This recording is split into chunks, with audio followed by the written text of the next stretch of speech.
여러 설교 중에 언급된 빌리 그레이엄 목사님. 성령의 임재가 강력했던 초기 빌리 그레이엄 집회. 존 파이퍼 목사의 증언. 수년 전에 저는 애너하임의 빌리 그레이엄 전도단의 집회에 참석한 적이 있습니다. 그날 밤 그곳에는 약 5만 명이나 되는 많은 사람들이 모여 있었습니다. 저는 좌측 5궤 관람석에 자리 잡고 있었는데 그곳에서 보니 수많은 사람들이 앞마당을 가득 자리 잡고 있었습니다. 그 많은 사람들이 주 하나님 지으신 모든 세계라는 찬송을 부를 때 저는 몇 소절을 따라 부르다가 그만 밀려오는 감동에 더 이상 찬송을 계속 부르기가 힘들 지경이었습니다. 저는 그와 같은 감동적 찬양을 들어본 적이 없었습니다. 무려 5만 명의 성도가 다 함께 성령에 충만해서 하나님을 찬양하고 있었습니다. 저의 마음에 큰 감동이 밀려와서 저는 그 감동적인 순간을 결코 잊을 수 없습니다. 저는 그가 1963년도 캘리포니아주 로스앤젤레스의 콜로세움에서 설교할 때 그 집회에 참석했었습니다. 내가 차에서 내렸을 때 나는 벌써 공기에 있는 성령님을 내 몸의 전율로 느낄 수가 있었습니다. 내가 콜로세움에 걸어 들어가면서 나의 머리카락들은 다 치솟았습니다. 나는 성령님이 아주 강력하게 임재하심을 느꼈고 그 집회 장소 모든 곳에 마치 전기가 흐르는 듯한 성령님의 임재가 느껴지는 경험을 했습니다. 그날 그 큰 경기장에 있던 모든 사람들은 절대적으로 조용해졌습니다. 그렇습니다. 성령님의 임재의 특징 중 하나는 침묵이요 고요함입니다. 그날 연합성가대가 주 하나님 지으신 모든 세계를 부르려고 일어섰을 때 작은 핀이 떨어지는 소리도 들을 수 있었을 만큼 분위기가 고요하고 엄숙했습니다. 그날 빌리 그레함의 설교는 너무나 강력해서 오늘날까지 나는 그것을 생생히 기억합니다. 그 후 나 로버트 하이머스는 수십 년 동안 빌리 그레이엄의 다른 도시에서 열렸던 집회들에 6번이나 더 참석했습니다. 그런데 한 번은 제가 1970년대 초에 캘리포니아주 오클랜드에서 열린 집회에 갔을 때 그의 설교에서 성령의 능력은 미약했었습니다. 빌리 그레엄은 1950년도와 1960년대에 아주 유명한 설교자였습니다. 그의 설교는 그 당시 전율을 일으키는 설교였습니다. 마치 전기에 감전된 것 같은 충격이 있었습니다. 나는 오늘날에도 이렇게 전율이 일어나는 설교가 필요하다고 생각합니다. 우리는 너무 많은 성경 교사와 해설자들이 있지만 다 밋밋하고 전율을 일으키지 못합니다. 1960년도에 뉴욕 메디슨 스퀘어 가든에서 빌리 그레엄의 설교를 들어보십시오. 그는 노아 시대처럼 설교합니다. 사람들이 홍수가 오기 전에 어떻게 살아야 하는지 설교했습니다. 1954년에 빌리 그레엄 목사님이 런던 집회를 하셨습니다.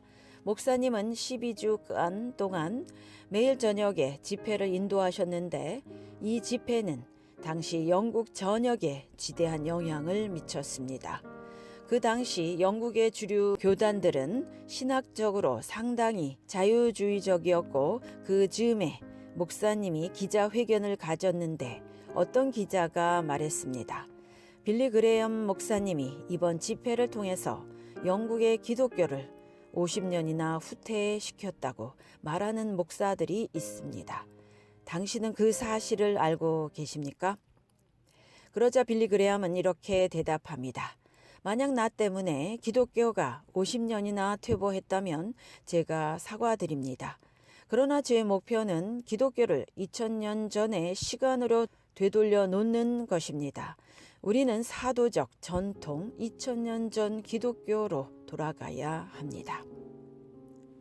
노후의 어느 인터뷰.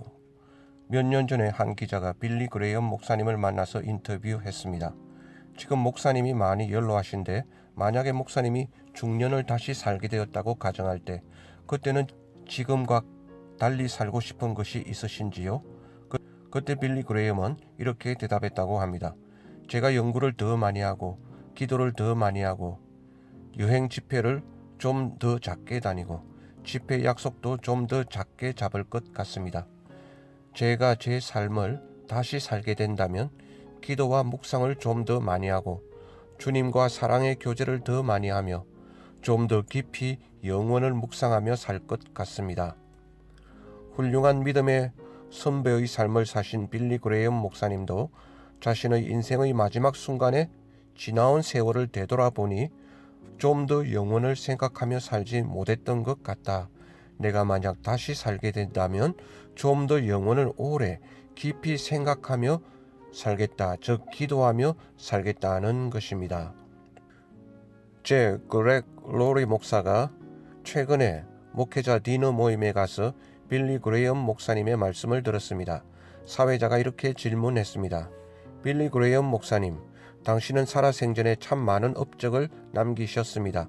그런데 혹시 아직 더 남은 일이 있다, 아직 하지 못한 일이 있다 라고 생각되시는 일이 있다면 그것이 무엇인지 한번 말씀해 주시기 바랍니다. 그러자 빌리 그레이엄 목사님은 주저함없이 이렇게 말씀하시는 것을 제가 들었습니다. 그건 세계 복음화도 전도 집회도 아니었습니다. 저는 제 아내 룻과 함께 더 많은 시간을 보내고 싶습니다. 사실 룻 목사님은 그 시점에 몇 해 전에 벌써 소천하셨습니다. 빌리 그레이엄은 여러 곳을 방문하시면서 많은 성취와 업적을 남기셨지만 한 가지 후회랄까? 자기 삶을 되돌아볼 때 미진한 부분이 남아있었다면 그것은 가족과 함께 더 오붓한 시간을 충분히 가지지 못한 것을 아쉬워하신 것이었습니다. 전도는 기술이 아니라 삶.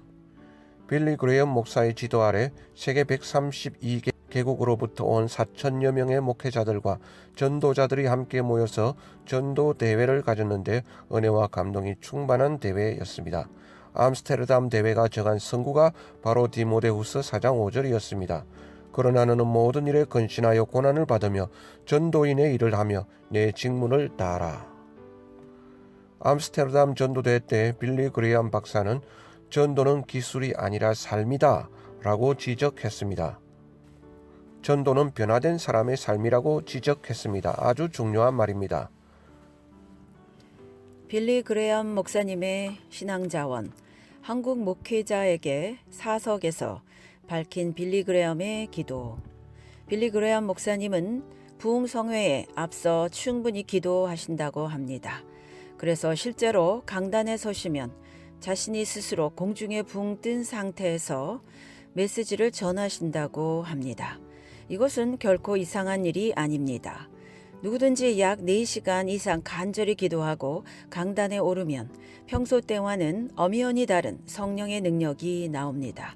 빌리 그레이엄 목사님은 한국 방문 때 사적인 자리에서 그의 사역에 3가지 열쇠가 있다고 말했습니다. 그것은 첫째 기도요, 둘째도 기도요, 셋째도 기도이다 라고 했습니다. 우리가 초대교회와 같은 기적적인 부흥을 맛보기 위해서는 우리는 더욱더 기도에 힘써야 할 것입니다. 기도의 부흥이 일어나도록 기도하시기 바랍니다. 빌리 그레이엄 목사님의 능력의 비결, 인티그리티. 미국 대통령 취임식에서 9번이나 취임 축복 기도를 해주신 목사님. 약 60년 동안 그렇게 오랜 세월 동안 온 국민에게 존경받는 목사님이었던 비결은 최고 정상의 기독교 지도자라는 높은 위치, 명성 때문인가요? 큰 단체를 이끈다는 그의 리더십 때문인가요?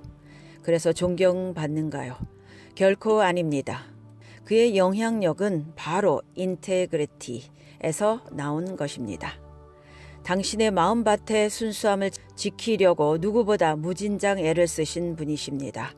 그래서 당신의 시대에서 하나님의 사람으로 영향력을 끼치고 살아오신 능력의 근원이 바로 인티그리티였습니다. 교회를 조직하지 않고 교회를 돕는 복음 전파자. 오늘날에도 빌리 그레엄 같은 복음 전도자들은 교회를 조직하지 않습니다. 대규모 전도 집회를 열지만 결국에 사람들을 지역 교회로 인도합니다. 그는 멘토요, 복음 전도자였습니다. 빌리 그레엄 목사님의 훌륭함이 여기에 있습니다. 빌리 그레엄 목사님은 경력이 가히 어마어마합니다.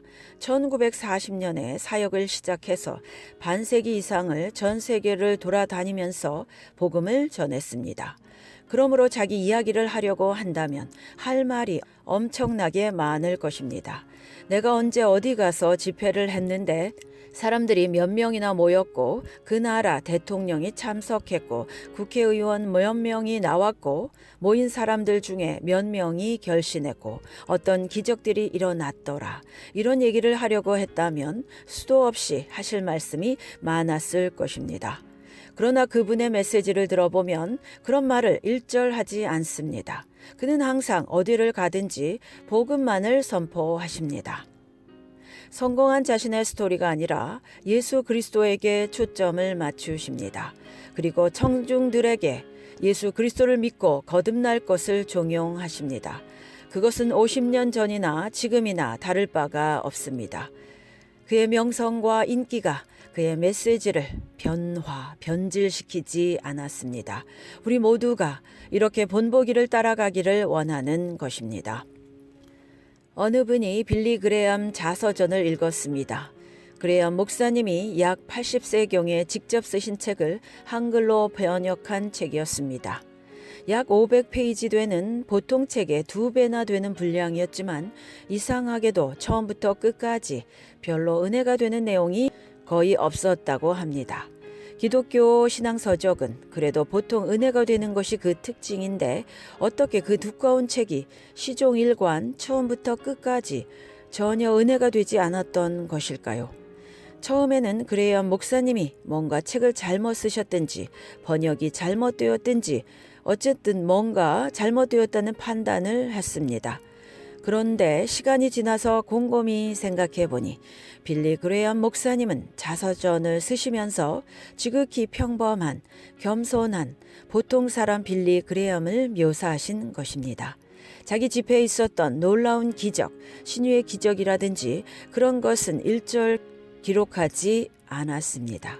자기 집회에 얼마나 많은 사람들이 운집했으며 얼마나 많은 사람들이 결신했는지에 대해서도 그 숫자 등을 기록하지 않았습니다. 미국 대통령은 물론이고 세계의 정상들을 만난 기록을 적기는 했지만 그걸 장황하게 업적식으로 늘어놓지 않았습니다.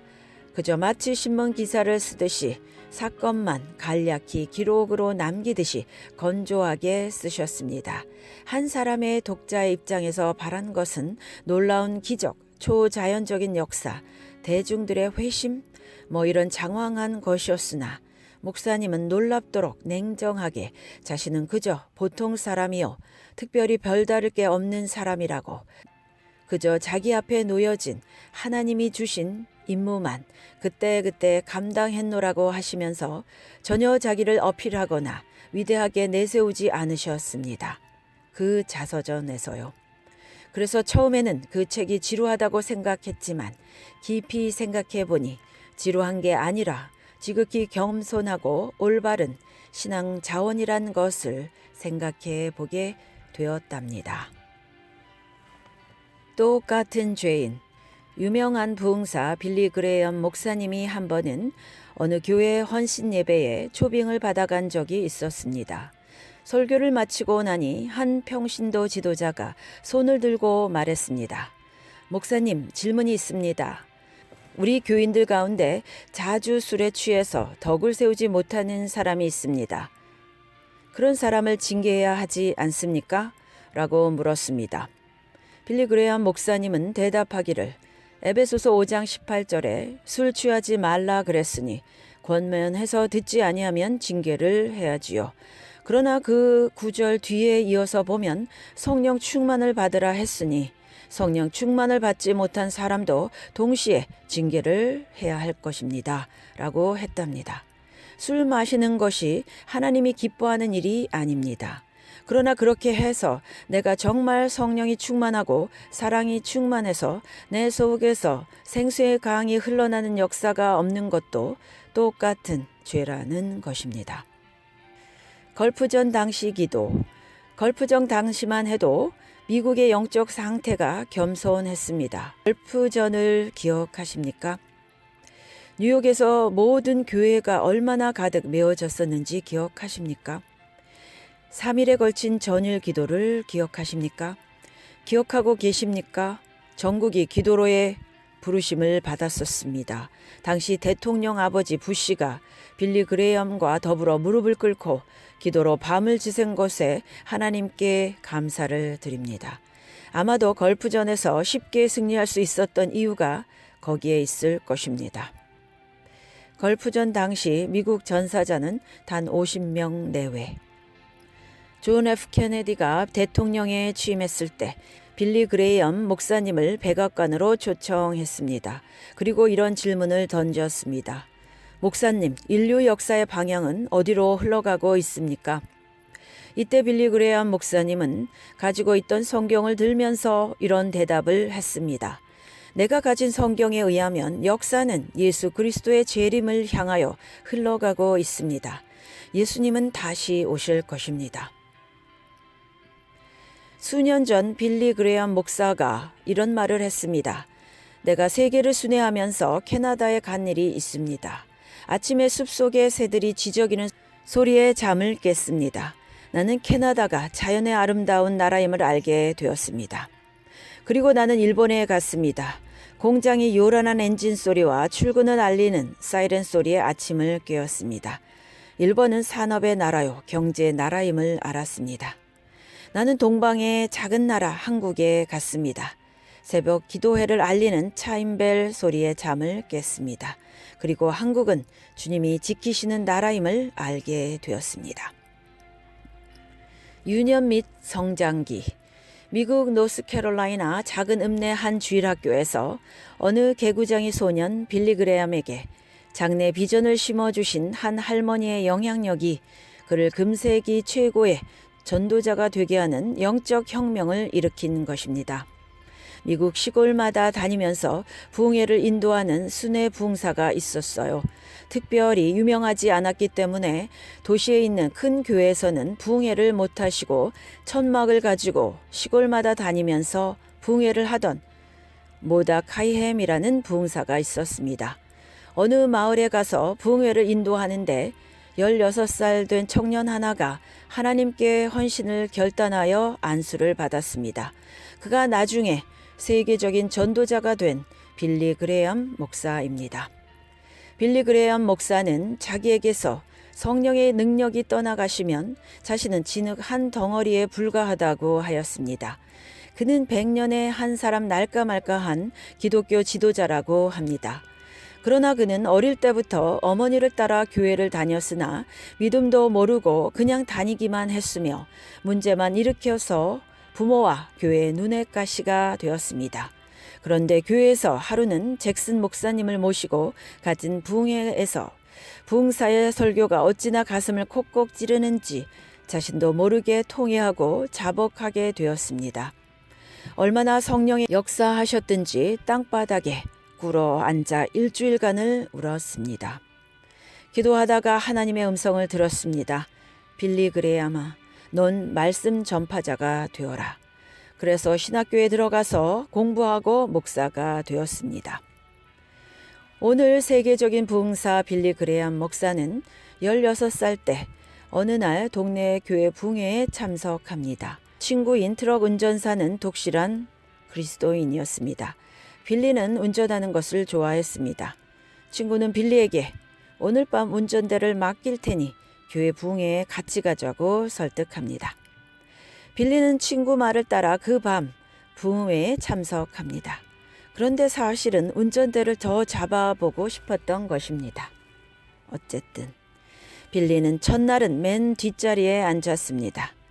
모르드게 햄 목사가 로마서 5장 8절에 의하여 하나님의 사랑에 대해 설교했습니다. 다음 날은 중간 자리로, 그 다음 날은 맨 앞자리에 앉았습니다. 그리고 마지막 날 그는 회심하였습니다. 4년 뒤 신학교에 들어갔고 그것이 오늘날 빌리 그레엄이라는 특출한 부흥사가 태어나게 된 것입니다. 그는 후에 고백하기를 이웃 친구가 그날 밤 내게 트럭 운전대를 맡기며 붕회에 가자고 해서 그렇게 간 그 발걸음이 오늘의 나를 만들었다라고 하였습니다. 이렇게 하나님의 은혜는 전혀 뜻하지 않은 통로를 통해 주어지기도 합니다. 빌리 그레엄 목사님 아들 프랭클린의 일화 설교 중 발췌. 빌리 그레엄 목사님의 맏아들 프랭클린 그레엄이 젊었을 때입니다. 지금은 프랭클린 그레엄이 아버지의 사역을 이어받아 열심히 섬기고 있지만 그가 22세 때까지는 완전히 반항하는 아이였습니다. 아버지는 세계적인 목사님이라서 온 세상이 그 아들 자기를 주목하고 있으니 스트레스가 오죽했으리요. 그래서인지 그는 10대 후반부터 부모에게 반항적인 삶을 살았습니다. 머리 길게 세우고 선글라스 끼고 가죽 잠바 입고 모터사이클을 타고 다녔습니다. 자기 아버지가 빌리 그레엄인 것이 너무 싫어서 반항하며 살았는데 언제 마음이 바뀐 계기가 있다고 합니다. 그가 22세 때 큰 굉음을 울리는 오토바이를 타고 집에 왔는데 보니까 아버지 빌리 그레엄 목사님은 이사들과 모여서 집 거실에서 중요한 회의를 하고 있었습니다. 아들 프랭클린은 발소리를 뚜벅뚜벅 내면서 집 안으로 걸어 들어왔는데 그때 아버지가 일어나더니 자기 어깨에 손을 얹고는 이사들 한 사람 한 사람에게 이 사람이 제 아들입니다 하면서 아들을 소개했다고 합니다. 그때 프랭클린은 마음에 크게 감동을 받았다고 합니다. 이렇게 반항하는 나를 아버지께서 끝까지 받아주시는구나. 이렇게 숨기고 싶은 부끄러운 아들을 이사들에게 일일이 소개시키는구나. 나 설교자는 그 기사를 읽은 후에 내 자녀들이 프랭클린처럼 아무리 철다구니 없이 휘젓고 다녀도 절대 내 마음에 시험 드는 일이 없어져 버렸습니다. 빌리 그레엄 목사님을 본받아 나도 어디를 가든지 우리 자녀들을 자랑스럽게 소개하기로 했습니다. 아무렴 누가 뭐래도 내 자녀이니까. 2008년 9월 저는 노스캐롤라이나 샬럿 빌리 그레엄의 고향에서 집회를 인도한 후 빌리 그레엄 라이브러리를 방문한 적이 있었습니다. 이 기념관 입구 우편에는 2007년 6월에 세상을 떠나간 대전도자의 부인 루스 그레엄 여사의 소박한 묘가 자리 잡고 있었습니다. 저는 그 묘 앞에서 형언할 수 없는 감동을 느낀 바가 있었습니다. 그 묘비에는 자신이 죽기 전 선택했다는 비문이 새겨져 있었습니다. The end of construction. Thank you for your patience. 공사 끝. 그동안의 인내에 감사드립니다. 아멘.